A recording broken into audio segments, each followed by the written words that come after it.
할렐루야! 평안한 한 주 보내셨나요?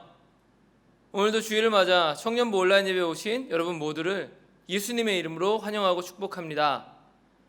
오늘 함께 보실 본문은 사무엘상 15장 10절에서 23절까지의 말씀인데요.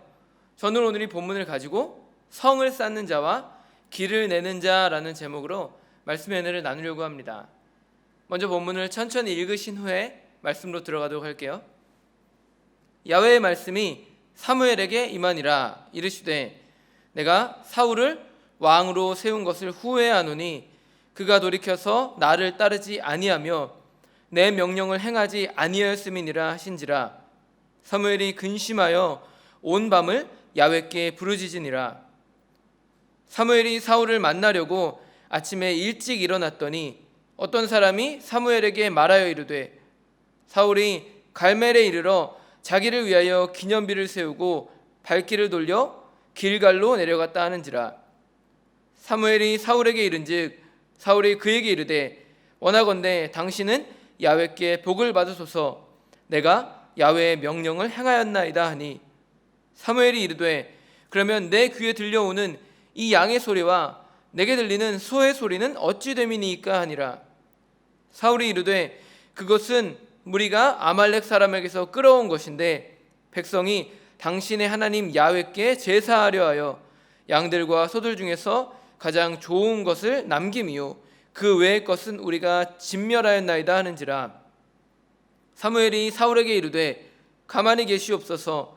긴 밤에 야훼께서 내게 이르신 것을 왕에게 말하리이다 하니 그가 이르되 말씀하소서.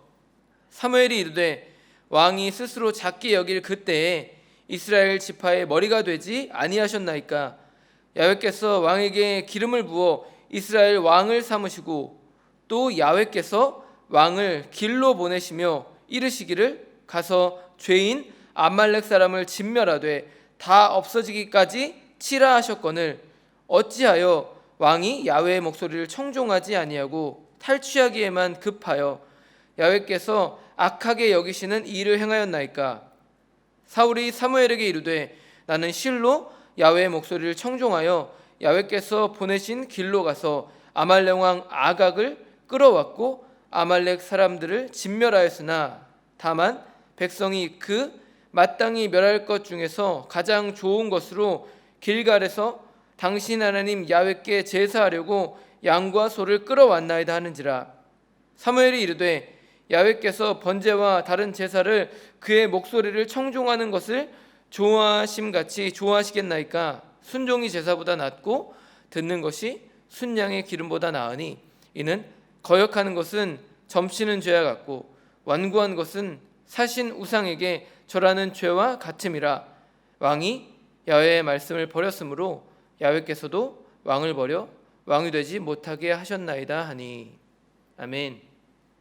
돌궐 제국의 개국공신이자 제국의 부흥을 이끌었던 명장인 토뉴크크라는 사람이 자신의 비문에 이러한 말을 남겼습니다. 성을 쌓는 자는 반드시 망한다. 그러나 끊임없이 이동하며 길을 내는 자는 영원히 살아남을 것이다.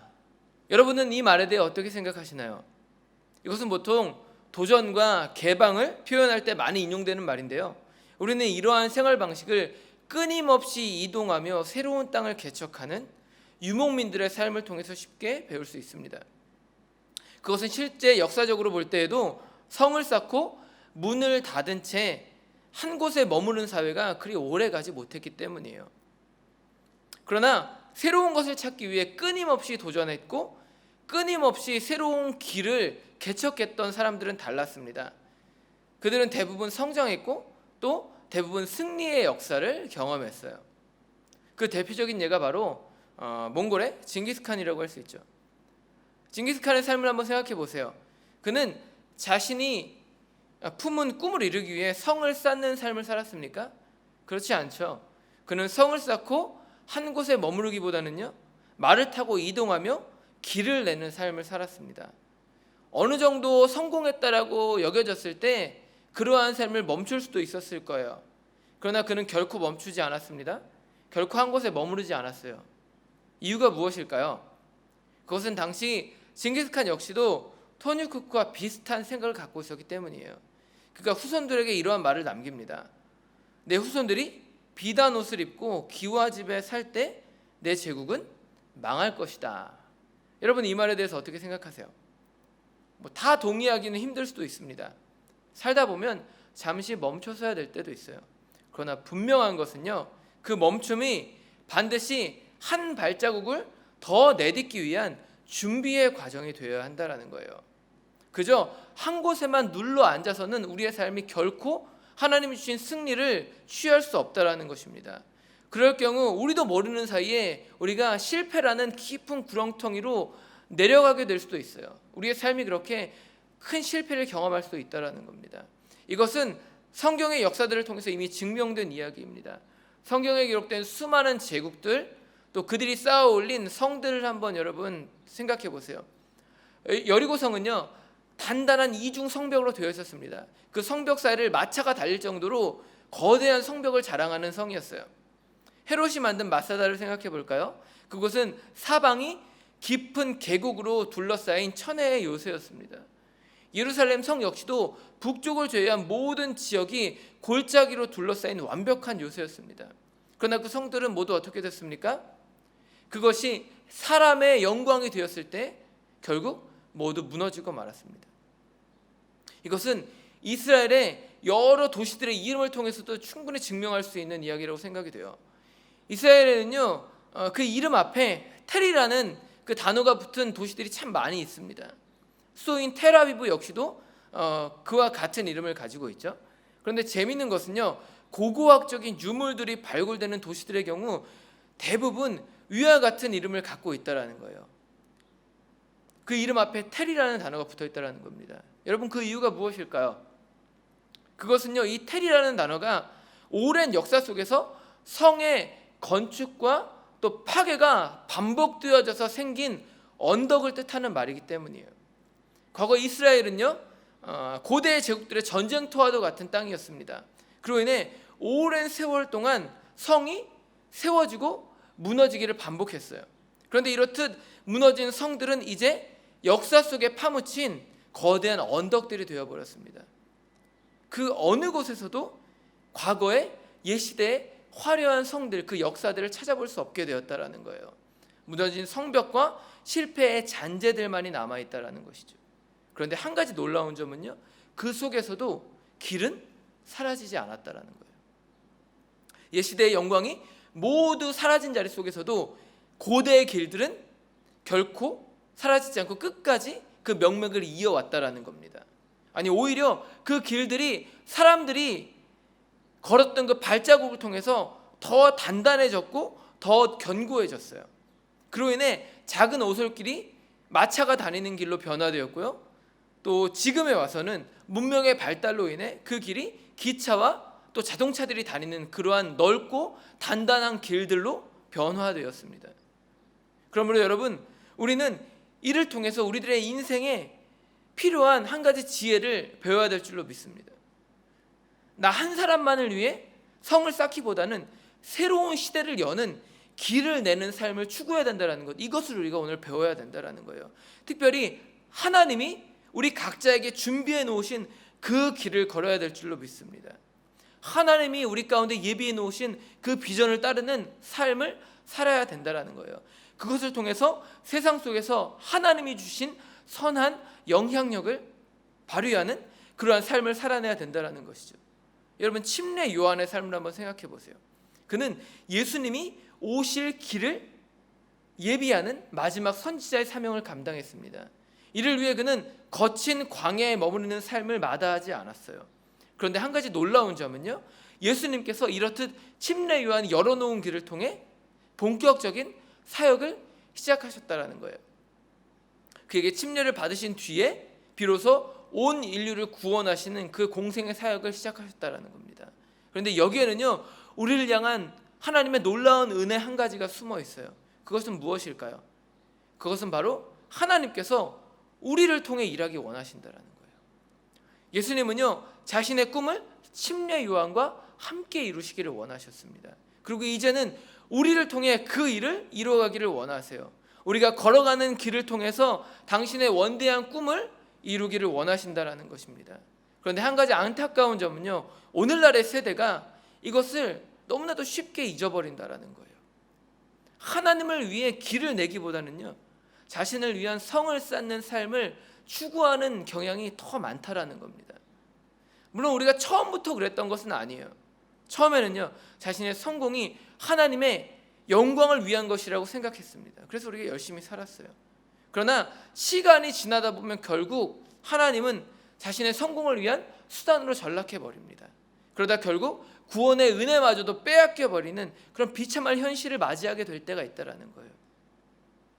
오늘 본문에 기록된 사울 왕의 모습이 마치 그와 같습니다. 그의 인생을 한번 우리가 생각해 볼까요? 사무엘상 9장 1절은요, 그의 아버지였던 기스가 유력한 사람이었다라고 말합니다. 이를 통해 우리는 당시 사울이 꽤 능력 있는 집안에, 능력 있는 가문에 속해 있었다라는 것을 알 수 있어요. 가문만 좋았나요? 아니요. 사무엘상 9장 2절을 보시면 사울이 이스라엘에서 가장 잘생긴 젊은이였다라고 말합니다. 키도 보통 사람보다 어깨 이만큼이나 컸다라고 말하고 있어요. 고대 사회의 그 이스라엘 백성들, 이스라엘 사람들, 남성들의 평균 키가 약 155cm에서 160 정도 됐다라고 합니다. 이에 비춰본다면 당시 사울의 키는 180에서 크게는 190cm 정도 되는 건장한 체구를 가지고 있었다라고 볼 수 있어요.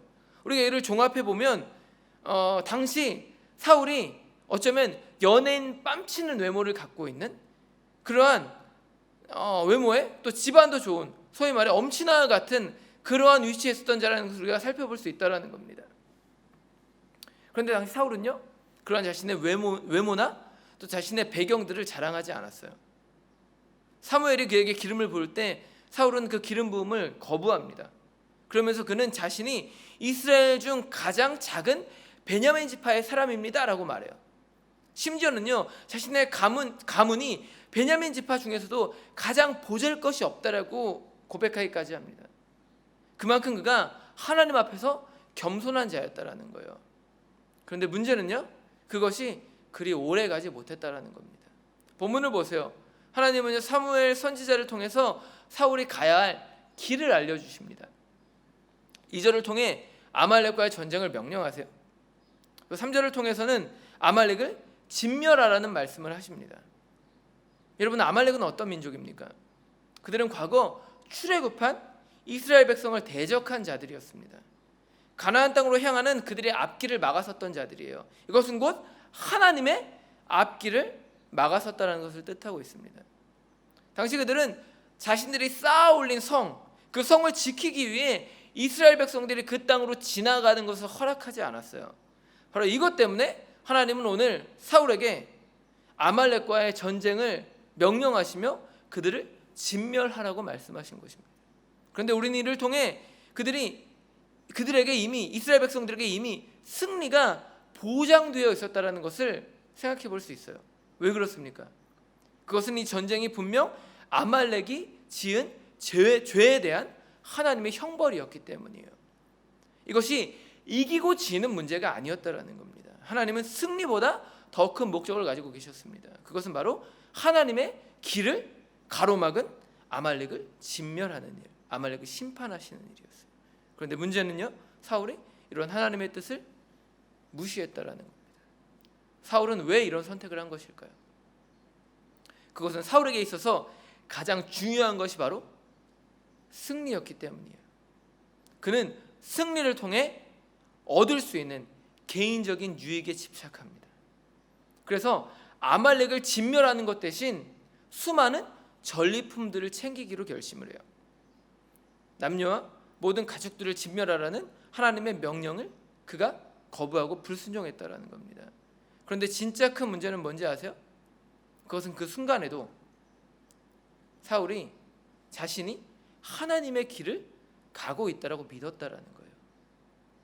13절을 보시면은요, 그는 사무엘에게 내가 주님의 명령을 다 행했습니다 라고 말합니다. 무슨 말인가요? 자신이 하나님의 말씀에 다 순종했다라는 거예요. 하나님의 길을 걸었다라는 겁니다. 여러분, 그런데 진짜 그랬나요? 사무엘은 뭐라고 대답합니까? 19절을 통해 그는 왕이 하나님의 말씀에 순종하지 않았다라고 말하고 있어요. 자신의 성을 쌓기 위해 약탈하는 데에만 급급했다라고 말하고 있습니다. 그러면서 그것이 악한 일이었다라고 말하며 사울을 책망하고 질책하고 있어요. 근데 이것은요, 사울 편에서 보자면 조금은 억울한 일이었을 수도 있겠다라는 생각이 들었습니다. 일반적인 관점에서 한번 생각해 보세요. 여러분, 세상적으로 볼 때 사울의 선택이 잘못된 것입니까? 그렇지 않아요.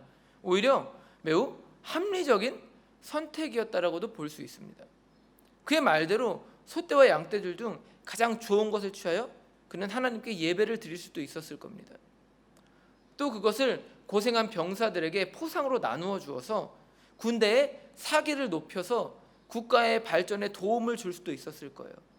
그런데 문제는요, 그것이 하나님의 명령보다 절대로 앞설 수는 없었다라는 겁니다. 그 일들은요, 분명 하나님의 명령 아래에서만 이루어져야 했어요. 사울이 임의로 정할 수 있는 일이 아니었다라는 것이죠. 그런데 그는 자신의 마음대로 일을 처리해 버립니다. 쉽게 말해 과거 하나님의 길을 가로막았던 아말렉과 별반 다르지 않은 행동을 그가 했다라는 거예요. 그것의 절정이 바로 사울이 세운 기념비를 통해 드러나고 있습니다. 12절에 기록된 기념비를 한번 보세요. 히브리어로 이것은 야드라는 단어를 사용하고 있습니다. 이 속에는 원래 손이라는 뜻이 담겨져 있어요. 그런데 당시 기념비를 손이라고 부른 데에는 그럴 만한 이유가 있습니다. 그것은 고대 사회에서 손이 보통은 힘이나 또 권력을 상징했기 때문이에요. 그래서 전쟁의 승리를 기념하는 이 비석을 세울 때에는 손이라는 뜻을 가진 이 야드라는 단어로 표현을 했습니다. 그런데 여기서 중요한 것은요, 그 손이 누구의 손이었냐는 겁니다. 하나님의 손이었습니까? 아니요. 그것은 분명 사울의 손이었습니다. 한번 생각해 보세요. 당시 사울이 가장 중요하게 생각했던 것, 다시 말해 우선순위는 무엇이었나요? 분명 승리였습니다. 승리를 통해 얻게 될 전리품, 그것이 아말렉을 진멸하는 하나님의 명령을 지키는 것보다 더 그에게 소중했고 귀했다라는 거예요. 전리품을 길갈로 가져간 그 행동을 한번 생각해 보세요. 길갈이 어떤 곳입니까, 여러분? 그곳은 사울이 처음으로 왕으로 세워진 곳입니다. 게다가 그곳에는 사울의 집, 다시 말해 그의 왕궁이 있었어요. 그런데 오늘 사울은 그 길갈로 그 전리품들, 양떼와 소떼들을 다 끌고 갑니다. 여러분, 이게 하나님께 제물을 바치려는 자의 자세인가요? 하나님께 제사를 드리기 원했다라면 그런 제물을 어디로 가져가야만 했습니까? 당연히 성막이 있는 곳으로 보내는 것이 마땅했을 거예요. 거기서 승리를 주신 주님께 제물을 바치며 예배를 드리는 것이 당연했을 겁니다. 그런데 그는 그곳으로 가지 않고 자신의 집으로 가요. 그리고는 그곳에서 사무엘의 자신을 책망할 때 내가 하나님께 제물을 바치려고 했다라고 핑계를 대고 있습니다. 여러분, 하나님이 처음 사울을 택하신 이유는 무엇일까요? 그의 겸손 때문이었습니다. 겸손하게 말씀에 순종하는 자였기 때문에 그렇게 하나님은 그에게 이스라엘 백성들을 지키고 다스리는, 그들을 위한, 하나님을 위한 길을 내는 그 영적인 권세를 허락하셨다라는 거예요. 길을 내는 사명을 맡기신 이유가 바로 그가 겸손하게 하나님의 뜻에 순종하는 자였기 때문이라는 겁니다. 그런데 안타까운 것은요, 그가 어느 순간부터 자신의 인기에 집착하기 시작했다라는 거예요. 하나님이 주신 사명, 백성의 안위를 지키는 일보다 자신의 왕위를 지키는 일, 그렇게 자신을 위해 성을 쌓는 일에만 열중하기 시작했다라는 거예요. 그런데 중요한 것은요, 그 속에서 하나님이 사울을 몇 번이나 기다려 주셨다라는 겁니다. 하나님은 사울의 연약함을 잘 알고 계셨어요. 그래서 그가 실패할 때마다 다시 기회를 주십니다. 그러나 안타깝게도 오늘 사울은 그게 주어진 마지막 기회마저도 이렇게 허무하게 날려버리고 말아요. 그로 인해 하나님은 결국 다윗에게 기름을 부어 왕으로 세우실 계획을 사무엘에게 말씀하십니다. 하나님의 촛대가 사울에게서 이제 다윗으로 옮겨지게 되었다라는 거예요. 여러분, 혹시 우리들에게도 이러한 일이 일어날 때가 있지는 않나요? 하나님이 우리에게 주신 영적인 권위, 하나님의 길을 내는 하나님의 비전을 이루는 삶을 잃어버릴 때가 있지 않습니까? 우리도 종종 사울과 같이 하나님의 길을 거부할 때가 있습니다. 하나님의 은혜를 경험했음에도 불구하고 사울과 같이 나를 위해 성을 쌓는 삶, 그렇게 나를 예배하는 일에만 몰두하게 될 때가 있어요. 여러분, 왜 이런 일이 벌어질까요? 그것은 우리 안에 믿음이 없기 때문입니다. 그런데 이것은요, 단순히 표면적인 문제에 불과해요. 진짜 큰 문제는요, 이로 인해 우리 안에 불안이라는 싹이 자라나기 시작한다는 겁니다. 의지하고 신뢰할 수 있는 분을 잃어버렸기에 우리들 안에 당연히 불안함이 자리 잡을 수밖에 없게 된다는 거예요. 여러분, 이를 통해 나타나는 정말 큰 심각한 문제는 무엇인가요? 그 불안함이 결국 나라는 사람을 우상으로 만들어 버린다는 겁니다. 불안해하는 나를 달래기 위해, 그렇게 나를 섬기기 위해 돈을 벌고 나를 지키기 위해 성을 쌓는 그러한 일에 우리가 몰두하게 된다는 거예요. 여러분, 이것은요, 물질의 많고 적음과 전혀 상관이 없는 일이에요. 두려움의 지배를 받게 되는 순간 환경은 우리에게 아무런 영향력도 행사할 수 없습니다. 이것은 근본적으로 절대자를 향한 믿음의 문제라고 할 수 있어요. 그렇기 때문에 두려움은 절대로 돈이 많은 자, 명예와 권력은 가진 자들을 피하지 않습니다. 그러므로 오늘 우리들에게 있어서 진짜 필요한 것은 하나님을 향한 절대적인 믿음, 하나님을 절대적으로 신뢰하는 그 마음이 필요하다라는 거예요. 하나님을 향한 믿음, 그 믿음이 없다면 우리는 두려움 가운데 나를 섬기고 세상을 섬기는 삶을 살아갈 수밖에 없습니다. 그러면서도 착각하는 거예요. 내가 하나님의 길을 걷고 있다라고. 우리는 보통 그렇게 생각합니다. 그러나 지나고 나서 보면, 여러분, 내가 하나님의 길을 걸은 것이 아니라 하나님이 나의 삶의 길을 인도하셨다는 사실을 우리가 분명히 깨닫게 되는 순간이 있어요. 사울에게 맡겨진 인생을 한번 여러분 보세요. 여러분, 그에게 주어진 승리는 그의 노력을 통해 얻은 것입니까? 아니요. 하나님이 이미 그에게 승리를 약속하셨고 승리라는 결말을 그에게 주셨기 때문에 그가 승리할 수 있었어요. 쉽게 말해 하나님이 사울보다 앞서가시며 그의 삶의 길을 여셨기 때문에 사울이 그러한 삶을 살 수 있었다는 겁니다. 여러분, 바로 이게 하나님의 방법이에요. 미가서 2장 13절도 이와 동일한 말씀을 하고 있습니다.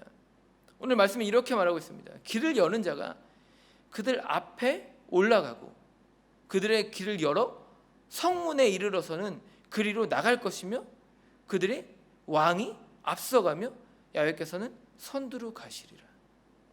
여러분, 오늘 하나님께서 우리에게 약속하신 것은 무엇입니까? 그것은 하나님이 우리보다 늘 앞서 가신다라는 겁니다. 그분은 언제나 선두에 서신다라고 말씀하고 있어요. 거기서 우리가 가야 할 길을 미리 열어주신다라는 거예요. 그렇다면 여러분, 이러한 상황 속에서 우리가 오늘 해야 할 일은 무엇인가요? 우리는 그저 그 길을 따라가기만 하면 돼요. 우리에게 요구되는 것은 단지 순종 하나밖에 없습니다. 오늘 하나님이 말씀하십니다. 순종이 제사보다 낫다라고요. 그러므로 여러분, 힘들고 여러분 우리의 삶이 어려울 때, 그때일수록 우리가 더욱더 말씀에 기울이는 삶을 살게 되기를 바랍니다. 실패와 절망이 다가오더라도 결코 하나님을 만나는 자리, 하나님이 열어놓으신 길을 걸어가는 그 삶을 포기하지 않게 되시기를 바라요. 그 실패하고 넘어진 그 자리에서 하나님을 찾으세요. 기도를 통해 하나님의 말씀을 들으시기 바랍니다. 그 음성에 믿음으로 순종하는 삶을 결단해 보세요. 그것을 통해 우리의 앞길을 준비해 주시는 주님을 만나시기 바랍니다. 우리의 앞길을 여시는 주님, 이를 위해 우리보다 앞서 가시는 그 주님의 은혜를 여러분 날마다 체험하시기를 바라요. 그것을 통해 어떠한 환경에서도 쓰러지지 않는 삶, 하나님이 약속하신 승리를 취하는 그러한 삶을 살아내는 저와 여러분들이 되시기를 예수님의 이름으로 축복합니다. 기도하겠습니다. 하나님, 오늘도 귀하고 복된 예배를 통하여 우리를 불러주심에 감사를 드립니다. 특별히 오늘 사무엘상의 말씀을 통하여서 성을 쌓는 자와 길을 내는 자의 삶의 차이를 알게 하심에 감사드립니다. 하나님, 우리가 살아가다 보면 안주하고 싶은 순간이 있습니다. 내가 원하는 자리에 머물고자 하는 그러한 마음이 들 때가 있습니다. 하나님, 그러나 그러한 순간에 하나님 우리 가운데 말씀하십니다. 하나님이 열어놓으신 길을 가라고 우리에게 명령하십니다. 우리의 삶에 우리를 방해하고 우리를 쓰러뜨리고 넘어뜨리는 모든 것들을 진멸하고 하나님이 열어놓으신 길을 가라고 말씀하십니다. 하나님, 우리는 무엇을 선택해야 합니까? 혼란스러운 시대 속에서 하나님, 우리가 바라봐야 할 것은 오직 예수 그리스도 한 분밖에 없음을 믿음으로 선포합니다. 그 주님의 손을 붙잡고 주님이 열어놓으신 길을 걸어가야 될 줄로 믿습니다. 하나님, 우리의 삶이 고난 속에 있을 때 하나님, 그때 우리가 더욱더 주님의 말씀에 귀를 기울이게 하여 주시옵소서. 내가 하나님의 길을 온전히 따르지 못함에도 불구하고 하나님의 길을 걷고 있다고 착각하는 하나님, 그러한 실수를 범하지 않게 하여 주시고, 하나님, 하나님의 음성을 더욱더 우리가 잘 들을 수 있도록 말씀 앞에 서는 삶을 살게 하여 주셔서 그 말씀이 우리의 삶에 있는 모든 두려움을 내어 쫓아내는 그러한 기적을 일으킬 수 있도록 주님 붙잡아 주시사 우리의 삶이 끝까지 주님의 말씀에 순종하는 삶을 살아내어 하나님이 주신 아름다운 삶, 하나님이 우리 가운데 약속하신 원대한 비전을 이뤄내는 다윗과 같은 선한 영향력을 끼치는 삶을 살아낼 수 있도록 우리 모두를 축복하시고 인도하여 주시옵소서. 그렇게 주님께서 우리의 삶에 함께 하시고 인도하실 것을 믿고 의지하며 오늘도 살아 역사하시는 우리의 구원자 나사렛 예수 그리스도의 이름으로 감사하며 간절히 기도드렸습니다. 아멘.